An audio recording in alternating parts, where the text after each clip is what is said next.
कि हम लोग क्या क्या पढ़ चुके हैं सैलरी के चैप्टर में।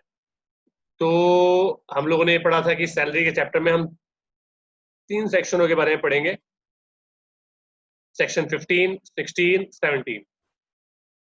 सैलरी को पढ़ने से पहले हम लोगों ने कुछ और पढ़ना स्टार्ट किया था। इसमें हम लोगों ने पहले पढ़ा था कि भाई आखिर सैलरी से पहले सेक्शन 14 पढ़ा था, तो उसने हमें बताया था 5 हेड ऑफ इनकम होती है हमारी, ठीक है ना। कौन कौन सी होती है? Income from salary, income from house property, profit and gain of business और प्रोफेशन, और income from capital gain, income from other sources. इसके बाद हम लोगों ने पढ़ा था सेक्शन 14A। इसके बाद हम लोगों ने पढ़ा था सैलरी से पहले कि सैलरी क्या होती है, उससे पहले सैलरी की डेफिनेशन मतलब सेक्शंस पढ़े, उससे पहले हमने पढ़ा सैलरी क्या होती है। हम लोगों ने सारे पॉइंट पढ़ लिए थे।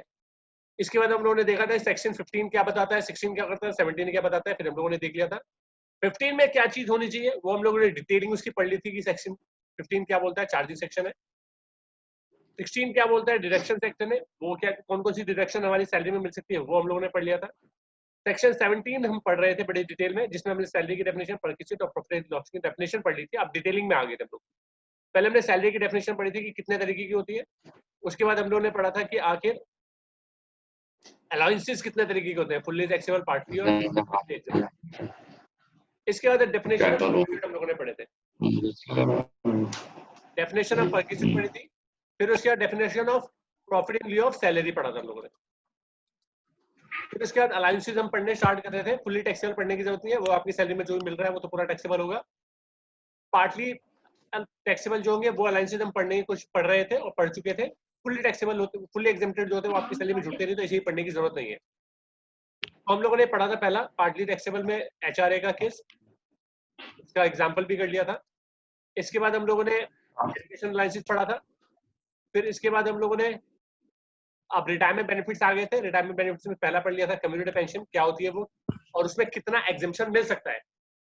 उस एग्जेम्पशन को पढ़ने के बाद हम लोगों ने पेंशन का एक केस पढ़ लिया था, उसका क्वेश्चन कर लिया था कम्युनिटी पेंशन का कि कितना एग्जेम्पशन मिल सकता है, गवर्नमेंट एम्प्लॉय हो, नॉन गवर्नमेंट एम्प्लॉय हो, अगर वो ग्रेचुटी मिल रही है तो, ग्रेचुटी नहीं मिली है तो। उसके बाद ग्रेचुटी का केस पढ़ा था हमने कि जिसमें ग्रेचुटी के केस में कितना हमारे को टैक्सेबल होगा, कितना हमारा एग्जेम्प्टेड होगा। ये हम पढ़ चुके थे इतना पार्ट। आज हमें जो पढ़ना है वो पढ़ना है, ये क्वेश्चन हम कर चुके थे, लीव इन कैश। ठीक है भाई, लास्ट वीक जो हमने पढ़ाया था उसमें कोई दिक्कत है?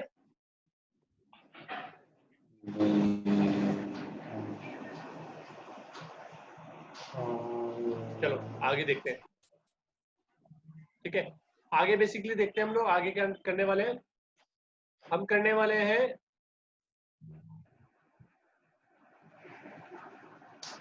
ठीक है लीव इनकैशमेंट। ये क्या होता है? देखो होता क्या है कि मान लीजिए आप किसी कंपनी में काम कर रहे हो। मान लीजिए अभिषेक मेरे एम्प्लॉय मेरे यहाँ एक अभिषेक काम करता है और एक चंदन काम करता है। दो लोग मेरे से यहाँ काम करते हैं। चंदन जो है वो थोड़ा सा कामचोर है और वो क्या कर रहा है कि मतलब आता है, कभी आता है, मतलब अपनी छुट्टियां जो है मतलब काम करता है टाइम से, लेकिन जैसे क्या होता है छुट्टियां का टाइम देते हैं ना, कभी आप किसी कंपनी में काम करोगे तो उसमें ना एक छुट्टियों की ना आपको लिस्ट दे रखी होगी कि आप पूरे साल भर में इतनी छुट्टियां ले सकते हो, CL, EL, इस तरीके से आपकी कैजुअल लीव, अर्न लीव, इस तरीके से लीव आपको अलॉटेड होती है कि आपको जब भी आपको जरूरत पड़े आप छुट्टी ले सकते हो। तो मान लीजिए चंदन जो है वो अपनी छुट्टियां लेता है, काम करता है, छुट्टियां मतलब जो उसको अवेल करने के लिए छुट्टियां मिल रखी है वो उस छुट्टियों को लेता है और छुट्टियों को मजा भी लेता है पूरा पूरा और काम भी करता है। लेकिन अभिषेक जो है वो छुट्टियां नहीं लेता क्योंकि उसे काम करने का शौक है, तो अपना काम कोई पेंडिंग नहीं छोड़ता वो, तो अपना वो पूरे साल भर में उसने पूरे साल भर काम किया और जब तक वो कंपनी में रहा जब तक वो इसी तरीके से करता रहा कि अपनी छुट्टियां ले ही नहीं पाया, क्योंकि उसे लगता था कि यार आज छुट्टी लूंगा तो मेरे काम रुक जाएगा, तो छुट्टियां मैं बाद में ले लूंगा। तो एक छुट्टी होती है अर्न लीव। अर्न लीव क्या मतलब होता है कि मतलब ये होता है कि कंपनी कहती है कि अगर आपने ये छुट्टियां नहीं ली ना तो आप जितने भी छुट्टियां अगर आपने छोड़ दी तो उतने के हम आपको पैसे देंगे। तो क्या हुआ, जैसे मान लीजिए रिटायरमेंट हुआ, अब जब रिटायरमेंट हुआ तो रिटायरमेंट के टाइम पे अभिषेक को भी बुलाया गया, चंदन को भी बुलाया गया, उन दोनों का रिटायरमेंट हुआ। तो देखो अभिषेक ने बहुत जिम्मेदारी के साथ काम किया क्योंकि उसने तो उस टाइम पे भी काम करा जब उसका काम करने का टाइम नहीं था। उसे छुट्टियां लेने का इजाजत थी लेकिन उसने छुट्टियां नहीं ली क्योंकि वो कह रहा था कि भाई मेरे को बाद में ले लूंगा, छुट्टियां की जरूरत नहीं है मुझे, मैं काम कर लेता हूँ। चंदन जो है वो छुट्टियां भी लेता था और जब जो छुट्टियां की अलॉटेड थी वो छुट्टियों को उसको अवेल करता था और बाकी दिन में वो काम भी करता था। लेकिन जब रिटायरमेंट टाइम आया तो अभिषेक को कोई बेनिफिट एक्स्ट्रा नहीं मिला, चाहे उसने एक्स्ट्रा काम किया है अगर हम कंपेयर करें चंदन से, लेकिन उससे कोई एक्स्ट्रा बेनिफिट नहीं मिला। तो उसका क्या होगा, उसका दिमाग आएगा कि मैंने काम करा इतनी जिम्मेदारी से, तब भी मुझे ऐसा कुछ नहीं मिला, आज देखो सेम ही मेरे को सेम अप्रिसिएशन मिल रहा है, कोई कुछ ऐसी चीज मिली नहीं रही है। तो उन चीजों के लिए क्या होता है, एक क्लॉज निकाला गया अर्न लीव का। क्या कहा गया कि अगर आपने छुट्टियां, अगर आपको जो छुट्टियां अलॉटेड हो रखी है और आपने छुट्टियां नहीं ली तो आपको उसका पैसा दिया जाएगा। तो रिटायरमेंट टाइम पे वो छुट्टियां का ना इन कैश करवा दिया जाता है, उसे बोलते हैं लीव इनकैशमेंट। अब हुआ क्या, अभिषेक को जो उसने छुट्टियां ली थी उसका पैसा मिला उसे, और पैसा मिल करके वो घर आया। जब वो घर आया तो इनकम टैक्स डिपार्टमेंट वाले आए, उन्होंने कहा कि भैया जो तुम्हें पैसा मिला है अभी जो तुमने इस साल कमाया उसके ऊपर टैक्स दो, क्योंकि ये भी तो सैलरी ही काउंट होगी ना, क्योंकि भाई एम्प्लॉयर ने एम्प्लॉय को दिया और जो भी एम्प्लॉयर एम्प्लॉय को देगा वो सैलरी का पार्ट बन जाएगा। तो मान लीजिए 5 लाख रुपए अर्न लीव का पैसा मिला अभिषेक को, तो गवर्नमेंट कहेगी कि भाई इसके ऊपर टैक्स भी दो हमें। तो इसने बोला सर मेरी तो एक तो सैलरी भी चलेगी, अब तो मेरे को सैलरी भी नहीं मिलेगी आगे तक, और आपने ये जो पैसा मुझे मिला है तो मैंने बहुत पुराना जो था, मैंने इतनी जिम्मेदारी से काम किया था उसका पैसा मिला है। तो बड़ा अजीब सा लग रहा है कि एक बंदा इतनी मेहनत से काम करके आया और अब उसकी जॉब भी छूट गई है, अब उसका सब चीज हो गया, अब उसको इतना सा पैसा मिला, उसके ऊपर गवर्नमेंट टैक्स मांग रही। तो गवर्नमेंट कह रही है कि चलो इतने तक अगर आपको मिला है, आपके एम्प्लॉयर ने इतनी अमाउंट तक दिया है तो भैया जस्टिफाइड है, ठीक है उन्होंने इतना तक दिया तो हम उसे आपकी सैलरी में ऐड मत करना, उसे एग्जेम्प्टेड कर लेना। लेकिन अगर आपने इससे ज्यादा आपको मिला है तो उसके ऊपर टैक्स देना पड़ेगा। तो उसमें क्या रूलिंग है, एग्जेम्पशन कितने तक की मिलेगी वो पढ़ रहे हैं हम लोग। समझ में आया सभी को, क्या पढ़ने जा रहे हैं? देखो पहला केस है इसमें receive during the period of service. मतलब अगर मान लीजिए जैसे ये तो होगा रिटायरमेंट, एक तो होता है आप हो सकता है जॉब कर रहे हो, करते करते आपने कहा सर मैंने जो छुट्टियां पिछले साल या पिछले से 2 सालों में मैंने छुट्टियां जो नहीं ली है ना उसका पैसा मुझे अभी दे दो। अभी आप जॉब कर रहे हो, उसके बीच में ही आपने पैसा ले लिया, लीव इन कैश करवा लिया अपनी, तो वो तो आपकी सैलरी में उस साल में जुड़ जाएगा, उसके ऊपर कोई एग्जम्पशन नहीं है। अगर आपने साल के मतलब सर्विस के बीच में अगर आपने लीव इन कैश करवाई है तो उसके ऊपर कोई भी माफी नहीं है, वो तो फुल्ली टैक्सेबल है। लेकिन receive on retirement whether on superannuation और अदरवाइज, मतलब क्या है, रिटायरमेंट के टाइम पे अगर आपको पैसा मिल रहा है, रिटायरमेंट के टाइम पे पैसा मिल रहा है तो उस केस में 2 केस है। अगर आप गवर्नमेंट एम्प्लॉई है तो मैंने बताया था गवर्नमेंट एम्प्लॉई तो भैया आपका फुल्ली एग्जेम्प्टेड, जितना पैसा आपको मिला है लीव इनकैशमेंट का, जितना ही पैसा मिला है वो पूरा एग्जेम्प्टेड है। पहली बात तो ये माफ कर दी जाएगी। दूसरा है अगर आप अदर एम्प्लॉई हो तो leave from least of the following, जो भी इनमें से सबसे कम वैल्यू आएगी वो वैल्यू जो होगी आपकी एग्जेम्प्टेड हो जाएगी।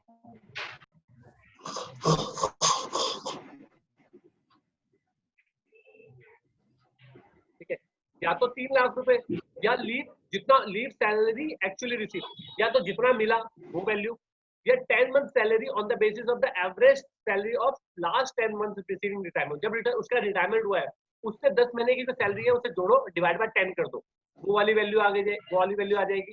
या तो cash equivalent of the unavailed leave based on the last 10 month average salary to his credit at the time of the retirement. मतलब क्या, जैसे मान लीजिए आपको पूरे साल भर में लिमिट, आपको मतलब जब तक आपको जो लीव अलॉटेड थी वो थी मान लीजिए 500 और आपने ली कितनी 400, तो 100 लीव आपने नहीं करी ना अनअवेल्ड लीव, तो कैश इक्विवेलेंट जितना भी अनअवेल्ड लीव के बराबर आपकी जो सैलरी होती है वो value based on the last 10 month average salary, जो आपकी लास्ट 10 मंथ होगी उसका एवरेज सैलरी मल्टीप्लाई बाय जितने दिन का आपने काम नहीं किया, जितने मंथ आपने छुट्टियां नहीं, जितने डेज आपने छुट्टियां नहीं ली है उसको to his credit to his retirement उसके अकाउंट में क्रेडिट अभी तक रखी हुई है। चौथा है earn leave entitled can not exceed 30 days for the every year. मतलब क्या है, जैसे कुछ एम्प्लॉयर्स होते हैं वो ये बोलते हैं कि भैया आपको ना महीने की ना छुट्टियां मिलेगी, आपको पूरे साल भर की छुट्टियां,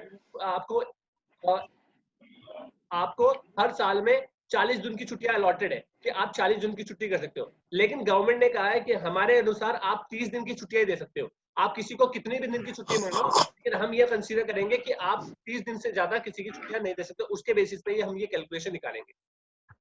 ठीक है, तो वो कह रहे हैं चौथा वाला थोड़ा सा समझने वाला है, जो हम प्रैक्टिकल से समझ लेंगे जल्दी से। Cash equivalent of the unavailed leave, जितना उसने लीव्ड अनअवेल्ड अभी तक अवेल्ड नहीं करी है उसको मल्टीप्लाई करेंगे जो भी आपकी लास्ट 10 मंथ सैलरी का एवरेज होगा उससे टू हिज क्रेडिट। ठीक है, अब ये देखते हैं, देखो कैसे करेंगे। देखो इससे,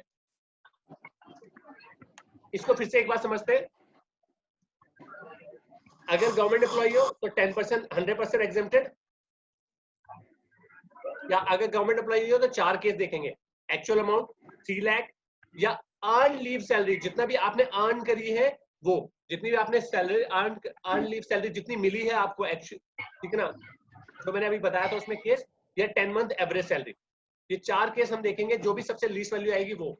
इसमें सैलरी का जो पार्ट होगा वो क्या होगा, basic plus DA plus commission वाला, और डीए भी कौन सा, वो वाला एम्प्लॉयमेंट वाला डीए लेंगे, और परसेंटेज वाला कमीशन देंगे। ठीक है भाई, जरा एक क्वेश्चन करके दिखाओ इसके बेस के ऊपर, देखें जरा कौन कौन कर सकता है।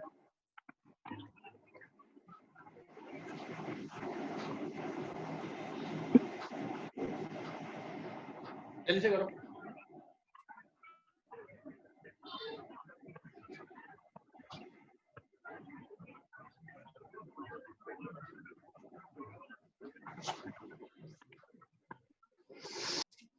देखो फिर से देखो, फिर से बता रहा हूँ, ठीक है। इस वाले क्वेश्चन का सॉल्यूशन देख लो फिर से। अगर वो गवर्नमेंट एम्प्लॉई है तो भाई सोचने की जरूरत ही नहीं है, 5 लाख का 5 लाख रुपए आपका एग्जेम्प्टेड हो जाएगा, बिल्कुल सोचने की जरूरत है। अगर नॉन गवर्नमेंट एम्प्लॉई है तो 5 लाख रुपए का था, उसमें 26,400 की एग्जेम्पशन मिलेगी। ये कैसे आई, इसके लिए हम लोगों ने वो केस पढ़ा। 5 लाख रुपए तो आपका लीव सैलरी रिसीव कितनी मिली है, 5 लाख रुपए की तो आपको मिला है। स्टैच्यू लिमिट कितनी है, 3 लाख। तीसरे वाले केस में बोला गया था 10 महीने की सैलरी के बराबर जो भी आपकी एवरेज सैलरी है मल्टीप्लाई बाय 10, जो भी आपकी एवरेज 10 मंथ सैलरी है उसे मल्टीप्लाई कर दो 10 से, तो आपका तीसरा केस आ जाएगा। अब हमें पिछली 10 महीने की सैलरी निकालनी है, उसे मल्टीप्लाई करना है 10, डिवाइड बाय करना है 10 से, फिर उसका 10 से मल्टीप्लाई करना है। तो हमारे को ये जो 5,000 रुपए है वो मिलने स्टार्ट हुए थे 1/4/2019 से, ठीक है ना, उससे पहले, ठीक है। ये तो इस वाले केस के अकॉर्डिंगली हम लोगों ने देखा कि 8 महीने तक तो हमें 5,000 रुपए सैलरी मिली है, और 2 महीने तक 4,000 सैलरी मिली है, तो 10 महीने हो गए टोटल। तो ये तो हमारी बेसिक सैलरी का कैलकुलेशन आ गया। फिर डीए में हमारा सिर्फ 60% का ही हमारा रिटायरमेंट बेनिफिट वाला है, तो इसका 60% मल्टीप्लाई बाय 10, तो ये 10 महीने की सैलरी हमारी आ गई, डिवाइड बाय 10 कर दिया तो एवरेज सैलरी होगी, average salary multiply by 10 is equal to 66,000, तो ये वैल्यू हमारी आ गई। लास्ट वाला केस जो है वो ये है, cash equivalent to the leave standing at the credit of the employ based on the average salary of last 10 month. मतलब क्या है, जितना उसके पास सैलरी बची हुई है, मतलब उसके बाद जो उसके बाद क्रेडिट सैलरी बची हुई है, मतलब उसके बाद जो उसने लीव अभी तक ली नहीं है, उसके बेसिस पे निकालना है, based on the average salary of last 10 month salary, maximum 30 days पर ईयर फॉर द सर्विसेज।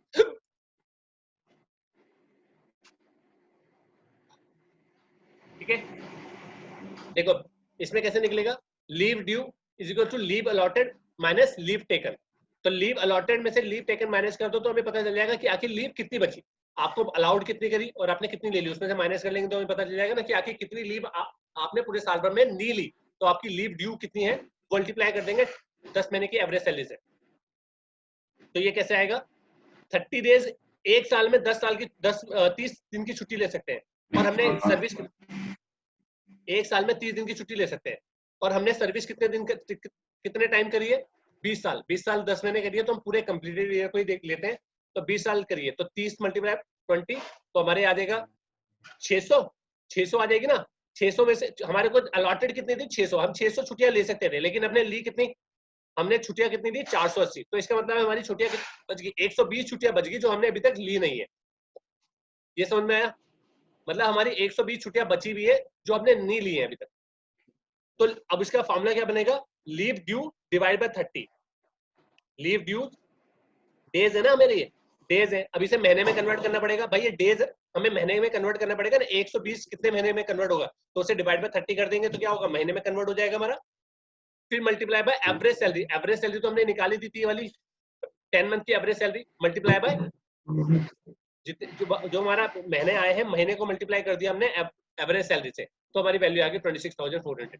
उसको हम अपने माइनस करके, क्योंकि इन सब में लीस्ट वैल्यू जो है वो 26,400 है। ये समझ में आया कि नहीं आया? Yes, sir. किसी को नहीं आया हो तो पूछो। Yes, sir.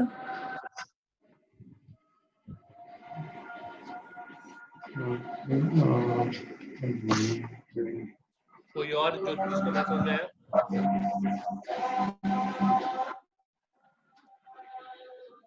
आपको समझ में आ गया? Yes, sir. चलो गुड, ठीक है। अब इसके बाद नेक्स्ट हम लोग देखते हैं, इसके बाद नेक्स्ट पीएफ का पार्ट है, वो देखते हैं हम लोग।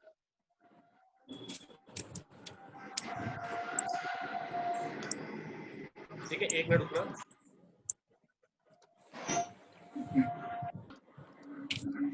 देखो पीएफ हम लोगों ने पढ़ लिया था वैसे, इसका बस हमें कैलकुलेशन देखना है कि कैसे होता है।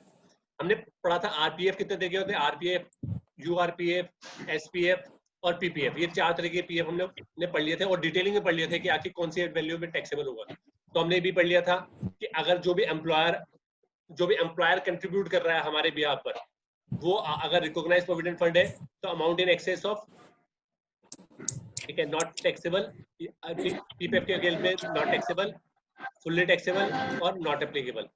ठीक है, 12% कंट्रीब्यूशन जो आ रहा है वो ये आता है इसमें। नेक्स्ट हम लोग देखते हैं, देखो केस इसमें क्या पढ़ने वाले हैं।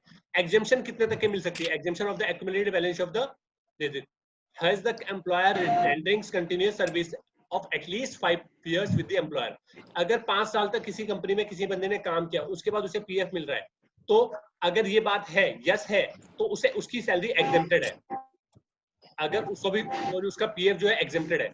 अगर किसी बंदे ने 5 साल तक किसी कंपनी में काम करा, उसके बाद उसे पीएफ मिला, तो वो एग्जेम्प्टेड है। लेकिन अगर मान लीजिए नहीं है, नो, तो उस केस में क्या है, or his service is terminated due to, मतलब उसकी जो सर्विस गई है वो किस वजह से गई है, वो बीमार है इस वजह से, कॉन्ट्रेक्चुअल थी, और discontinued of the employer business, मतलब जो एम्प्लॉयर है वो बिजनेस ही बंद हो इसी वजह से, या फिर कॉन्ट्रैक्ट खत्म हो गया। Any other cause beyond the control of the employ, मतलब एम्प्लॉय के बस में नहीं था उस जो जॉब को करने का। अगर ये बात सही है तो भैया एग्जेम्प्टेड है। मतलब अगर मान लीजिए उसकी वो बीमार था, तब उसने जॉब छोड़ी और उसे पीएफ मिला, ठीक है, और वो 5 साल से पहले ही उसने जॉब छोड़ दी थी, तो उसको जो पीएफ मिला वो तो एग्जेम्प्टेड है। लेकिन अगर वो बीमार भी नहीं था और उसका कोई कॉन्ट्रैक्ट भी नहीं था कंपनी के साथ, या बिजनेस बंद भी नहीं हुआ, या बिजनेस को उसके हाथ में थी उसने, लेकिन जॉब अपनी मर्जी से छोड़ी। अगर उसने अपनी मर्जी से जॉब छोड़ी है तो उस केस में यहाँ पे देखेंगे नो। अगर उस केस में अगर यहाँ पे ये कंडीशन नहीं है तो उस केस में क्या है, in the entire balance standing to the credit of the employ transfer to his individual account in an any RPF maintaining with his new employer. मतलब क्या है, अगर मान लीजिए जैसे जो भी पूरा एंटायर बैलेंस है जो उसके आरपीएफ अकाउंट में था, वो दूसरे एम्प्लॉयर के आरपीएफ अकाउंट में ट्रांसफर हुआ है, यस हुआ है, तो एग्जेम्प्टेड है, और अगर नो तो टैक्सेबल है, मतलब उसने ले लिया पैसा तो टैक्सेबल है। तीसरा है, is the entire balance standing to the credit of employ transfer to his NPS national pension scheme account, ठीक है, refer to the section 80 CCD and notified by the central government. अगर मान लीजिए जो भी उसका अकाउंट में जो पैसा है वो उसने अपने पर्सनल इस्तेमाल के लिए निकाला नहीं अभी तक, लेकिन उसे ट्रांसफर कहां कर दिया, एनपीएस अकाउंट में ट्रांसफर कर दिया, तो उस केस में तो वो एग्जेम्प्टेड हो जाएगा। लेकिन अगर मान लीजिए नहीं तो टैक्सेबल हो जाएगा। एक मिनट वेट करना जरा।